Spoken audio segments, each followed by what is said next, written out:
Her name is Mrs. Marshall, Margaret Marshall. She's a neighbor of ours, but I don't call her Margaret Marshall. I call her Mrs. Marshall because she's old enough to be my mother, okay? She's married to Cecil Marshall. I never call him Cecil Marshall either. Cecil Marshall is old enough to be my dad. He passed away just a couple years ago. When he graduated to heaven, in fact, I got to see him right before he passed. He was at Sage Point, and I stopped by to see him, pray for him, love on him for a bit. He used to sit right over there. And even if you didn't know him, you knew who he was because the guy always dressed like it was Easter Sunday. This black couple, this is important to get this, it's a black couple, and she's a school teacher, became a school board member of the public school system here.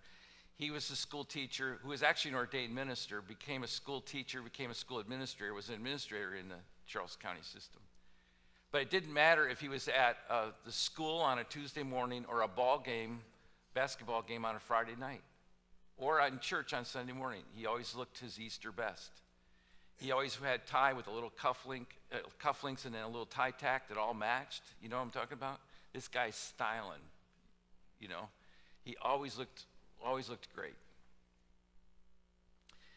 Well, it was between Christmas and New Year's. We had our kids were in, and we had laid around the house and eaten and watched, shows and then played table games. And I said, I got to get out of here and go do something. So I took off for a hike. One of my daughters went with me, and we just went down the road and off we went. And on our way back, we ran into Mrs. Marshall, who was in her driveway, because she lives down the street from us. She was in her driveway getting her mail. And I said, hey, happy holidays to you. It's not really Christmas, not really New Year's, kind of between. We started to talk, and our talk lasted for about 30 minutes, and it was mostly her. And I tell you that because Mrs. Marshall grew up on the Eastern Seaboard.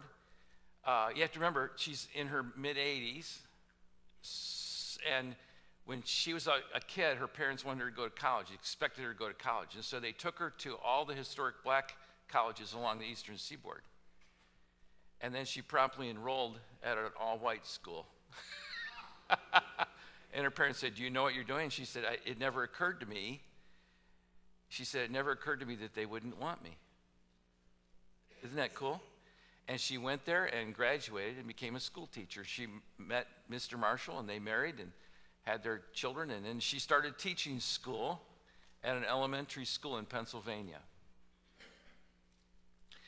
The superintendent who hired her walked her into her classroom and said, this is your classroom.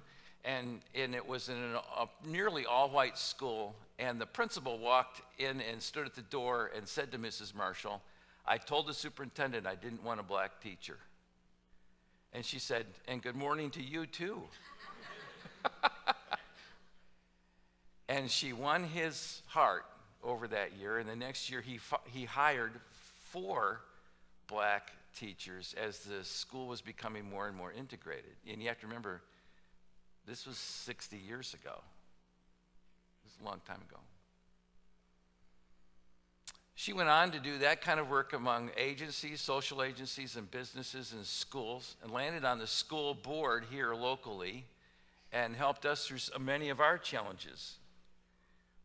And then she looked at my young daughter, who is in education, and said,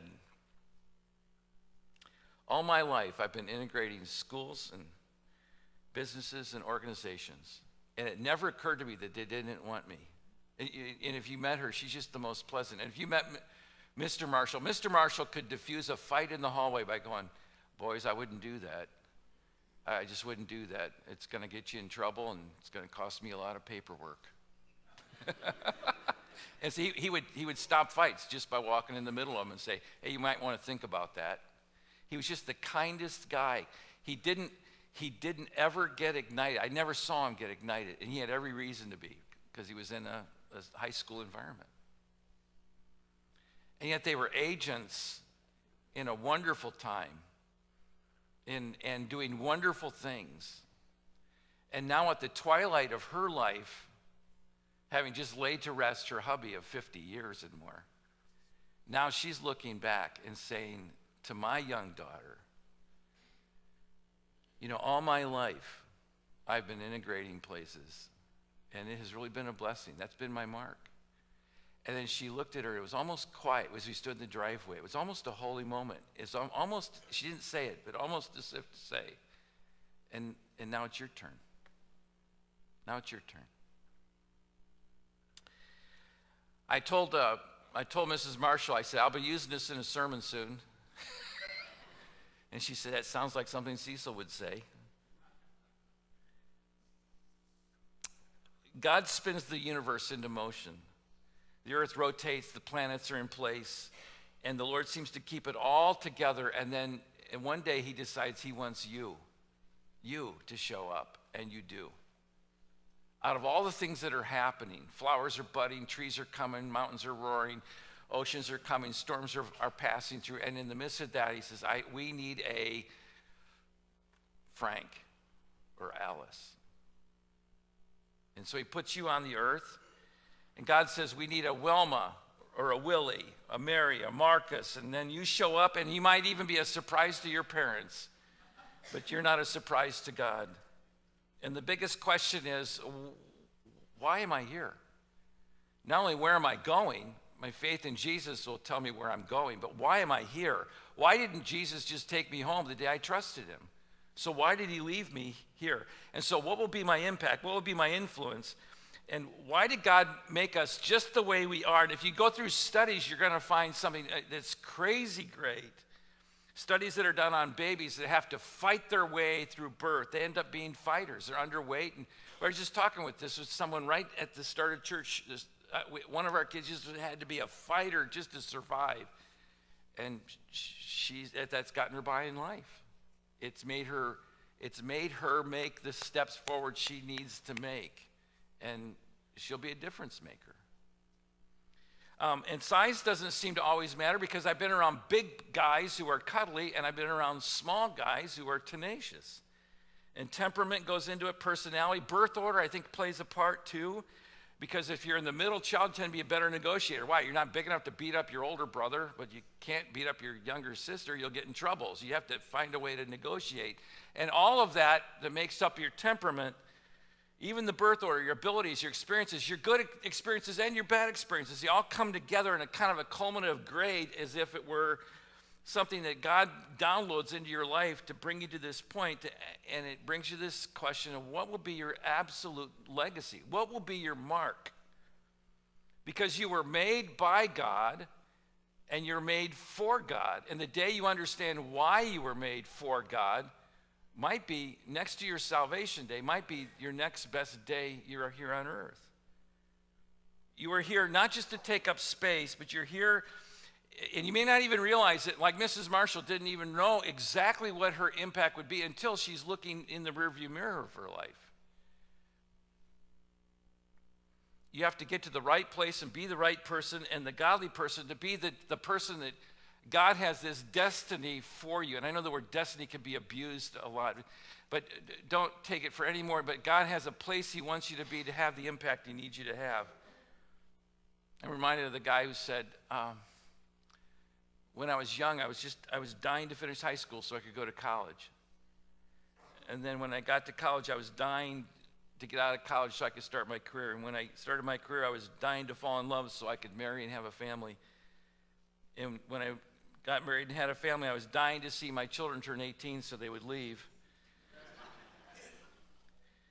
And then I was excelling in my career, so I was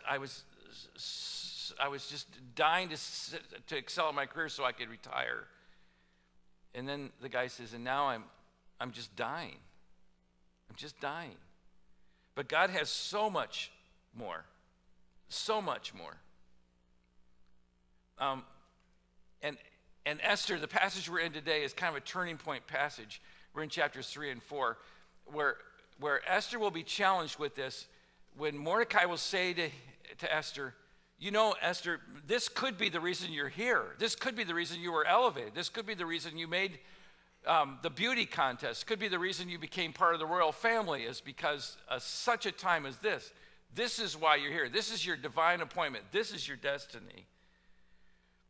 And the influence that you will have, you may not see coming, but everything about your training and about your experiences will all contribute to it. And I'd just like to suggest that you may not even realize what that is until you're ready to hand it to the next generation. So by way of introduction, let me just tell you the story of Esther. Esther lives hundreds of years before Jesus comes. Israel's had a great set of kings, and then the kingdom falls apart. God's people get taken into exile several hundred miles away. Esther is born maybe a few hundred miles east of the Holy Land. She's never been to her homeland. Her parents and her grandparents were slaves in the foreign land, in a land that was called Babylon. Then by this time it's called Persia, the Persian Empire. But when she grows up, she doesn't even have memory of her parents because her parents have died. So she's an orphan, and so she gets cared for by her cousin Mordecai. But her cousin Mordecai is that much older than her. He's old enough to be her dad. Scholars say at least 15 years, maybe 20 years older. So what do you call a cousin who adopts you? Because that's what he did. He adopts her as his daughter. Do you call him cuz-dad? Or what do you call him? And the Torah, the scholars say that they called him Uncle Mordecai. And you have uncles and aunts, just like I do, who aren't really uncles and aunts. But that's what you call them. You call them, I had Uncle Earl and Aunt Lorene. They weren't really my uncle, but I wasn't allowed as a kid to call them by their first name, but I didn't know their last name. I was a little kid. So they were Uncle Earl and Aunt Lorene. You probably had the same thing. And she's got an Uncle Mordecai. He adopts her, and his job is just to help her grow up and defend her. And he is all over trying to be a protector, because that's what big brothers, that's what cousins do. Now, all the time they're living in Persia, there are caravans going back to the promised land, back to the Holy Land. And as they march back, they're rebuilding the city, they're rebuilding the walls, they're rebuilding the temple, they're rebuilding the economy, the defense mechanisms, a whole bit. And most of all, their dignity and then their faith in God. But for whatever reason, Esther's family doesn't choose to go back. Now, they may not go back because they're tied into a business, or because they have indebtedness, or because they're not allowed to go back. They have responsibility. They don't want to go back. It sounds like too much work. Why go back to a city that's full of rubble? Why would we do that? Or it may just be fear, but nevertheless, they just stay back. And when they stay back, it's as if everybody who's godly goes, and everybody who's not godly, it's as if God isn't even involved in their story. And maybe you've had moments or days like that in your life. You wonder, where is God? It seems like all the godly people got to move on, and I'm left behind in Persia, as it were. The king of that time, and the word for king in the biblical term here in that era is called Ahasuerus. That's the word for king. His actual name is Xerxes. You'll see both of those are interchangeable. Xerxes is the king, and he's almighty. He's all full of himself. He'll have a party that lasts 6 months. At the end of the 6 months, he says to his wife, hey, I want you to parade. She says, no, thank you. I don't want to do it. He says, you got to. You're the queen. She goes, stick it in your ear, Xerxes. And he says, you're gone. He dumps his wife and says, I never want to see her again. Creates a law that she can't come into his presence anymore.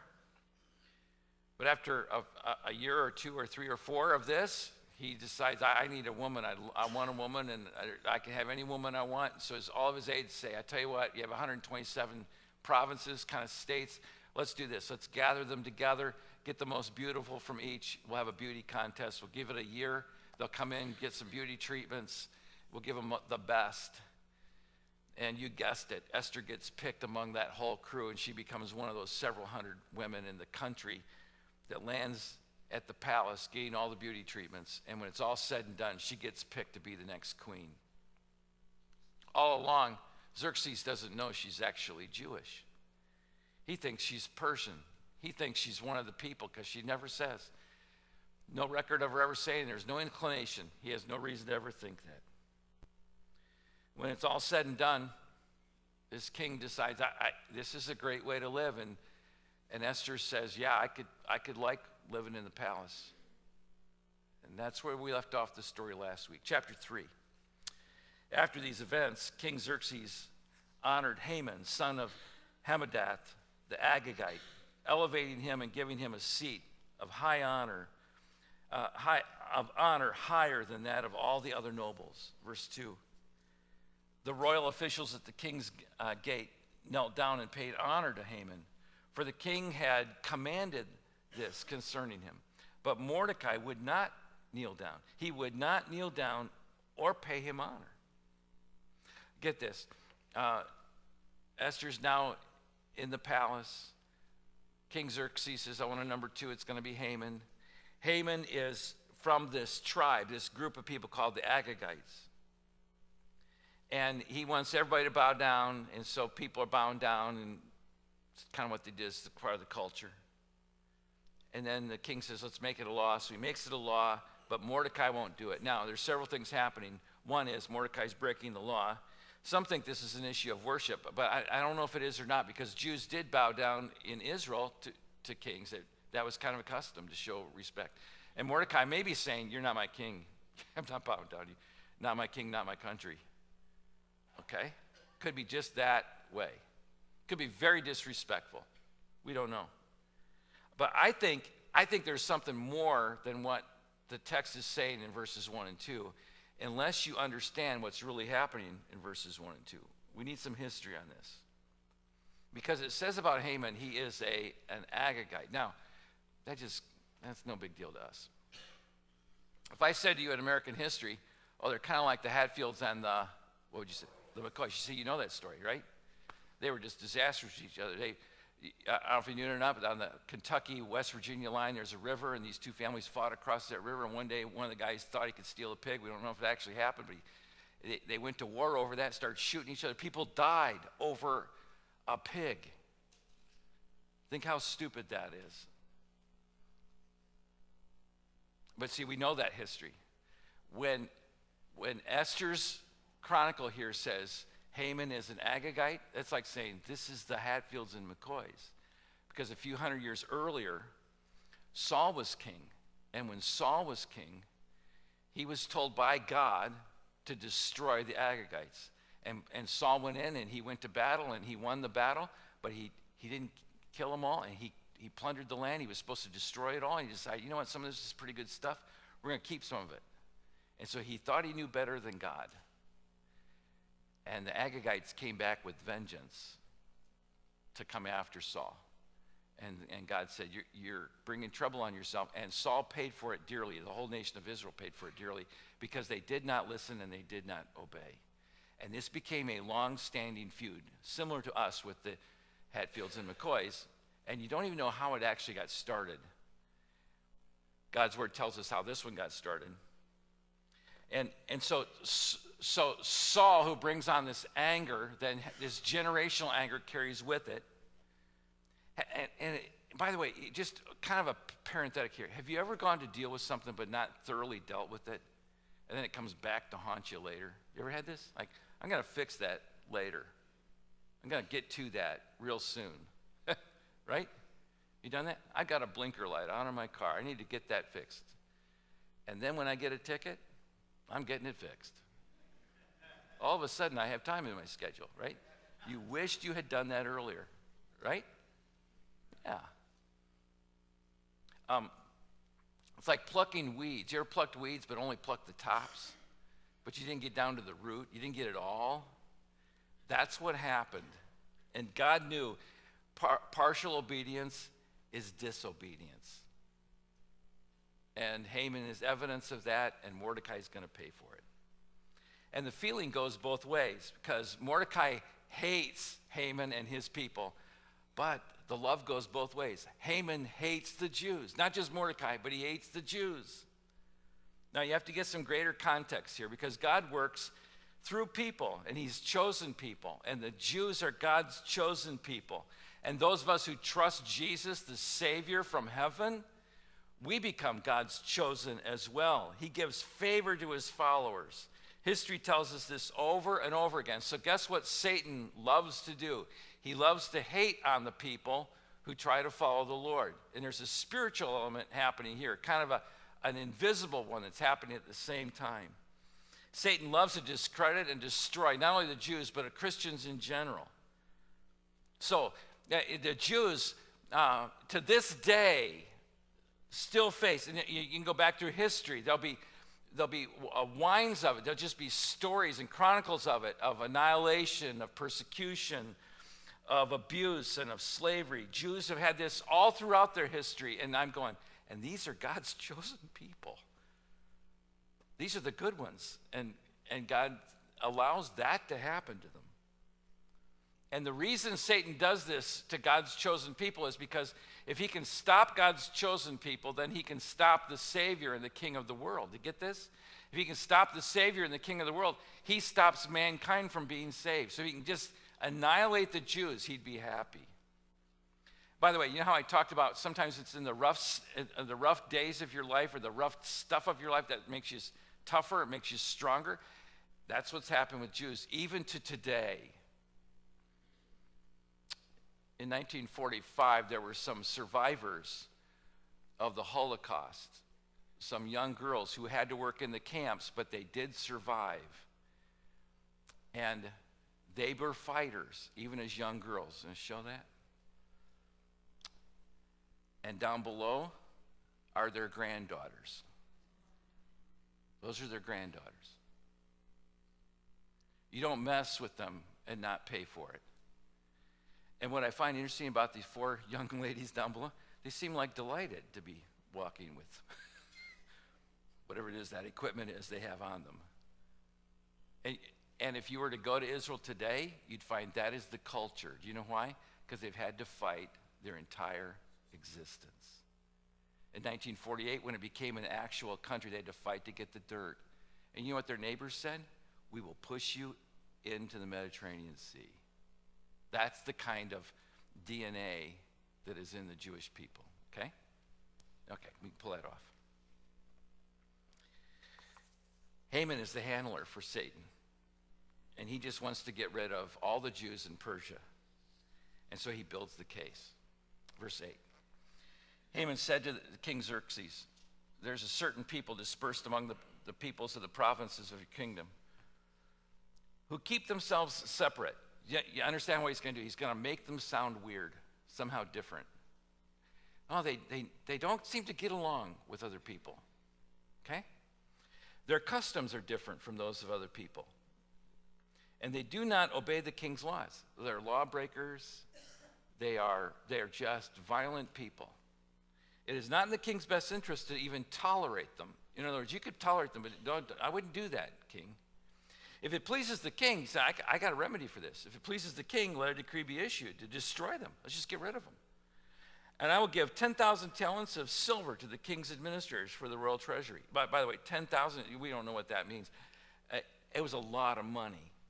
It was worth a ton to the treasury for developing the king. And I think, quite frankly, the king was running a little low on cash. Why? Because he just had a 6-month party. You got to build up the bank again.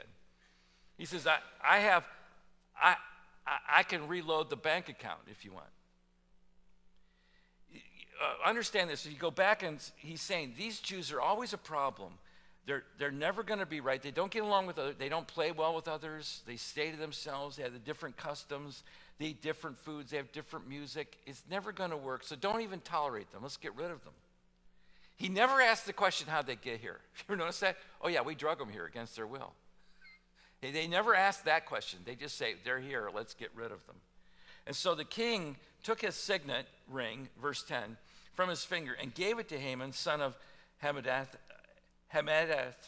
that's enough, the Agagite, the enemy of the Jews. And he says, verse 11, keep the money, the king said to Haman, and do what you want with the people. You can do what you please. In other words, he's saying, I don't want any payoff for doing you a favor, because that could be bad. And so I don't want that on my record. You just keep your money, do what you want to do. It could be problematic. So verse 15, the couriers went out, they spurred on by the king's command. They put out the edict to the citadel of Susa. And King Haman, I find this interesting, end of the chapter. And King and Haman sat down to drink. So they're not upset by this at all, but they're going to kill off a few million people. They sit down to eat and drink, but the city of Susa, they're bewildered. Why? Because the Jews know they're about to die. They are overwhelmed with grief. And so the city is in an uproar. Chapter 4. When Mordecai learned all that had been done, he tore his clothes. He put on sackcloth and ashes and went into the city wailing loudly and bitterly. Sackcloth is the symbol that I am in grief, so leave me alone. Oftentimes they'd put ashes on their face. They would put tattered clothing on. But he only went as far as the king's gate because no one clothed in sackcloth was allowed to enter. That was illegal to do. They don't want anybody unhappy to go towards the king. And the gate was more like a gate system. It was a series of buildings. There was actually administrators with a high security there. He's not going to get any further. Okay? In every province in which the edict and the order of the king came, there was great mourning among the Jews. You get this, as the word spreads, because the people are in 127 provinces, as the word spreads to the different people groups of different languages, they all go into mourning. With fasting and weeping and wailing, many lay in sackcloth and ashes. They are desperate. And meanwhile, the king and his number 2 guy are living it up in the palace like nothing happened. See the difference? Keep reading, verse 4. Then Esther's eunuchs and female attendants came and told her about Mordecai, that he was in great distress. And she sent clothes for him to put on instead of the sackcloth. But he would not accept them. She's saying, pull out of it, dude. If you lost a family member or something happened, get dressed because you can't go to your job. You can't come close to me. I can't connect with you if you don't put on these clothes. He goes, I'm not doing it. Verse 5. Then Esther summoned Hathach, one of the king's eunuchs, and assigned her to attend her and ordered him to find out what was troubling Mordecai and why. He is not responding. He's in dress code violation. This is the king's edict. And Mordecai says to the assistant, you tell Esther we're all going to die. The king put out an edict. Haman hates me, and now that he's noticed me and he doesn't like me, he put out an edict not just for me to die, but for all the Jews to die.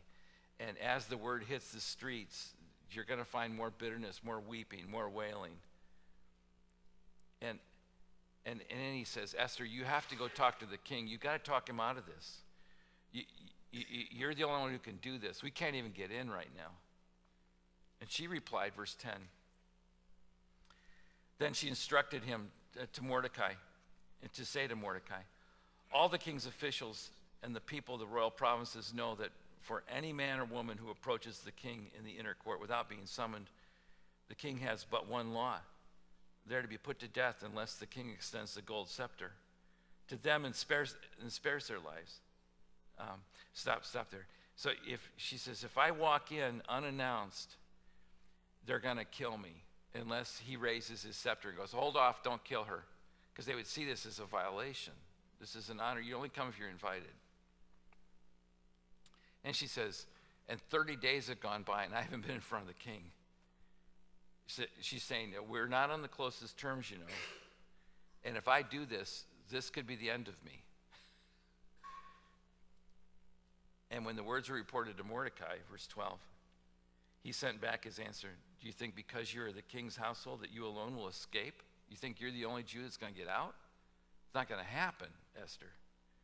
For if you remain silent at this time, relief and deliverance for the Jews will come. It'll come. We've been through this before. We've been through slavery and attempted assassinations and annihilation. They've been trying to do this to us our whole lives. All of our generations, it's been that way.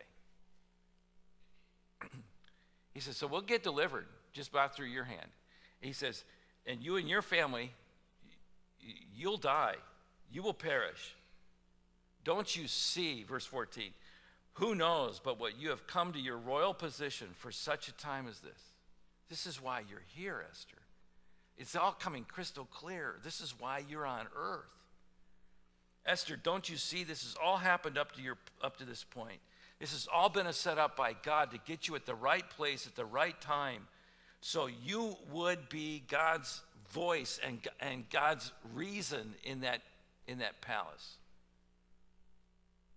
Esther, you're a beautiful girl, but you aren't that pretty. I mean, I look at all these other girls. I mean, you're a pretty girl, but There are hundreds of girls to choose from. Why would the king choose you?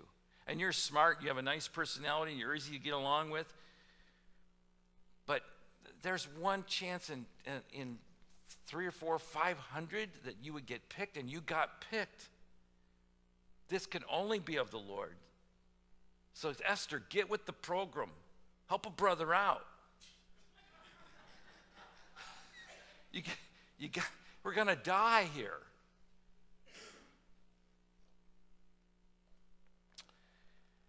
Some scholars say that the edict is put out to spread the word and to get people ready. What they're doing is they're giving it time, and they do that intentionally. And Haman's not an idiot. He is sneaky about this. He's giving it time, and he's going to embolden everybody and then build the case to actually hate and suspect the Jews. So then when it strikes, it's not going to be a slow, easy thing. It's going to happen all in one day. So they project this thing out a year. But what that does, too, is it gives the Jews a chance to say, okay, I think I'll go back to the Holy Land. I'll get out of here before I get killed. And they'll escape. And this is kind of the way, if you watched in World War II history, like Schindler's List and others, this is the way they would escape. Get out of here now. Get out while I can. Because it's not going to go well. So, by the way, God gives, this is just another side note, God gives us time to become the people we need to be and gives us time for his plan to unfold, so we see this could only be of the Lord. So while Esther's had time to grow into that job and to be trusted by the king, then time works in our favor as well. We have time to change his mind. We have time to set the table. She's going to throw a banquet, help him change his mind, and take off the edict or be able to defend yourself. But in the meantime, Mordecai's saying, Esther, you have to step up. You see, God didn't place her at that position just so she could enjoy great foods, just so she could consume, just so she could live a life of ease. That's not why God had her there. He had her there for a high and holy calling. And let me just back away and say about this. Americans have the same, Christians in America have the same dilemma, because we want the blessing to come our way, but if the blessing is the end point, it's all about us.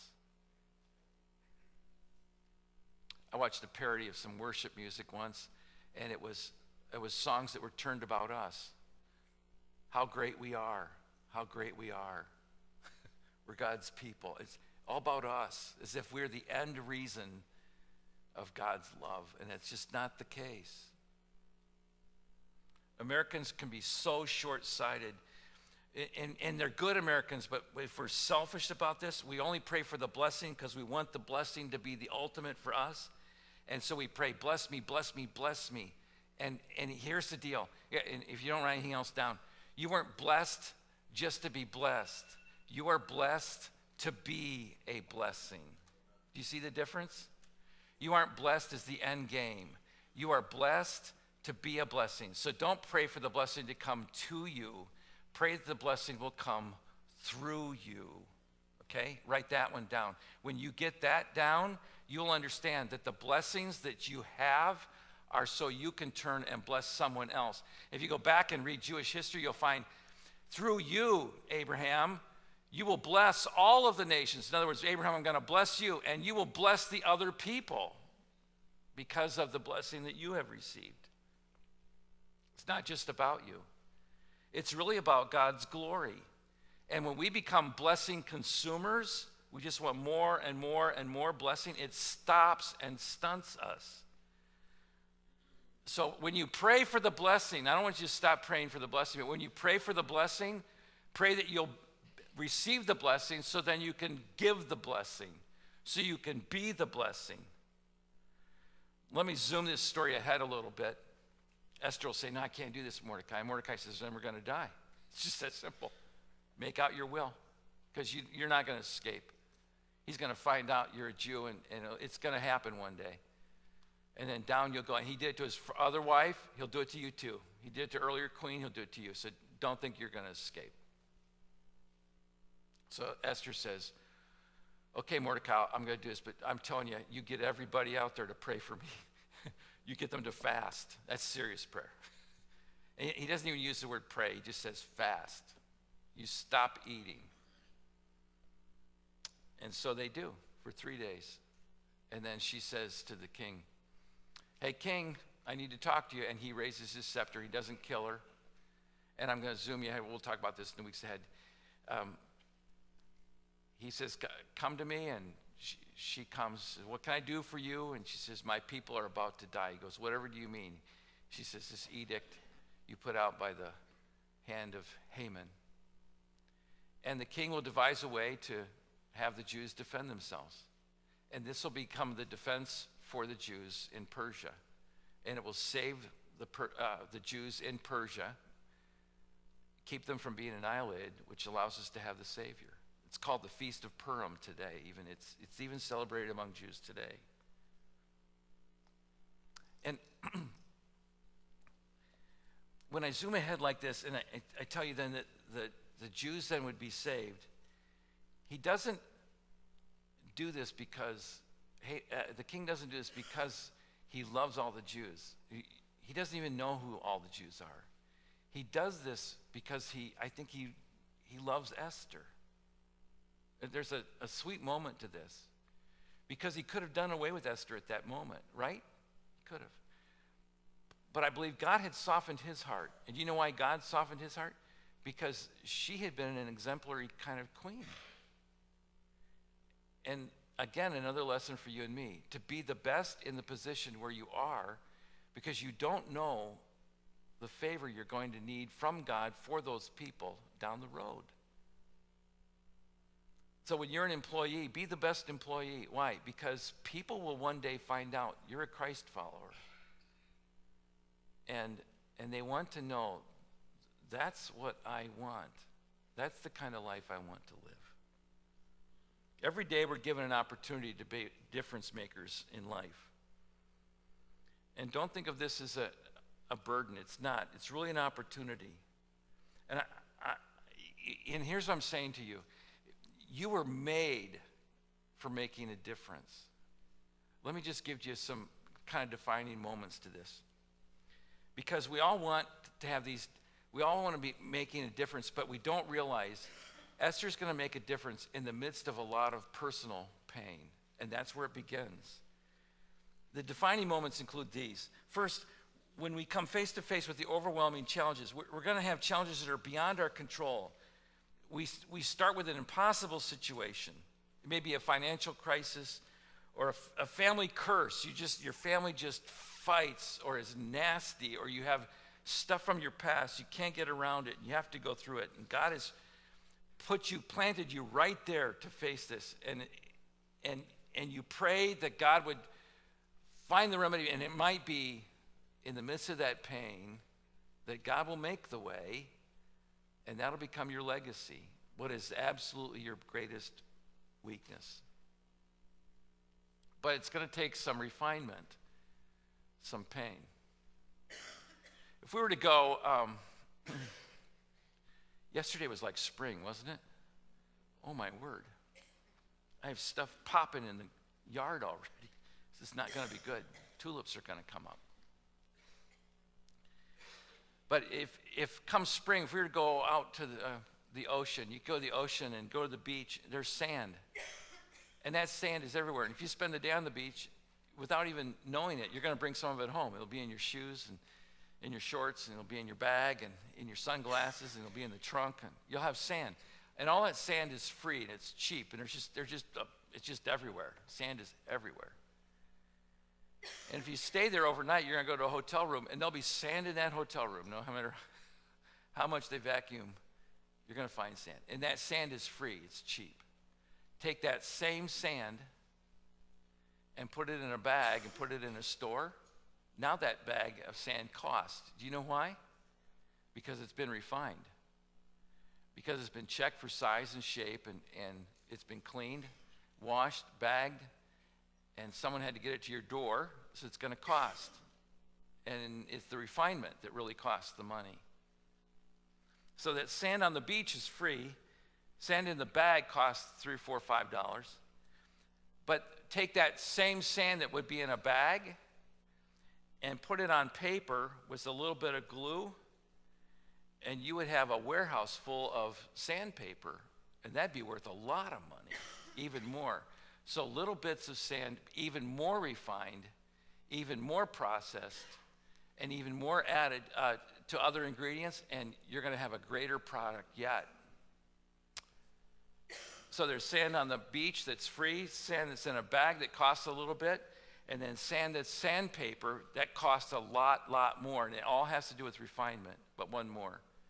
Go to Silicon Valley, and in a computer chip is a little bit of sand. And in that computer chip, that's some expensive sand, isn't it? And you know why? Because it's been tested and heated and cooled and processed, and all of that makes it all the more valuable.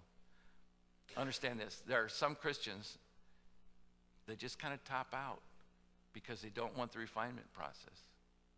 And if you allow God to work in your life and use that refinement process, he'll make you even better, of more valued use to him, if you'll go through the pain. That's number one. Number two, when we see the hand of God in getting us to the place of influence, this is a defining moment. It's when you realize, I don't deserve this. I do not deserve this. We realize we have it better than most, but I don't want to waste what God has given to me. Think about it. Esther could have just said, I'm just going to be quiet. I'm not going to rock a boat because I don't want to lose my job. I don't want to lose my status. I don't want to lose the great staff I have. Why? Because I'm the queen. Others can go down. But when you realize God is in this, and I didn't get this quite by chance, and God only blesses us because of his goodness and his grace, and we realize that, it's not really about you or me anymore. It's about the glory of God shining through. And then we realize, the third one, even more so, we realize all of life has been a preparation for this moment, for this path, for these decisions.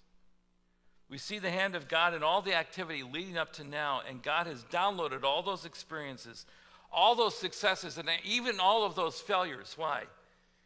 To get you ready for the defining moment, which will become your marking moment. And my word to you is, don't miss it, don't miss it, don't miss it. So, what are we learning from Esther? The challenges you're facing in life, you were made for them. Not to do them alone, but to lean in close to the Lord. And he promises, never will I leave you, never will I forsake you. And greater is he who is in you than he who is in the world. And I've made you overcomers. And you will win this if you walk with me. And I don't know what win actually looks like. I don't know what that looks like. I just know that ultimately, what the hymn writers say, the body they may kill, God's truth abideth still. In other words, you kill me. This is what Apostle Paul said. So what? I go to heaven. You can't beat me when I walk with the Lord. And you were made for this. So this week, what I want you to do is I want you to ask yourself the question, why am I here? And what will be my legacy? And how am I partnering with God? Step by step, day by day. Let's bow together for prayer. Gracious Father, what an incredible piece in the story to realize your good hand, even in the troubled times.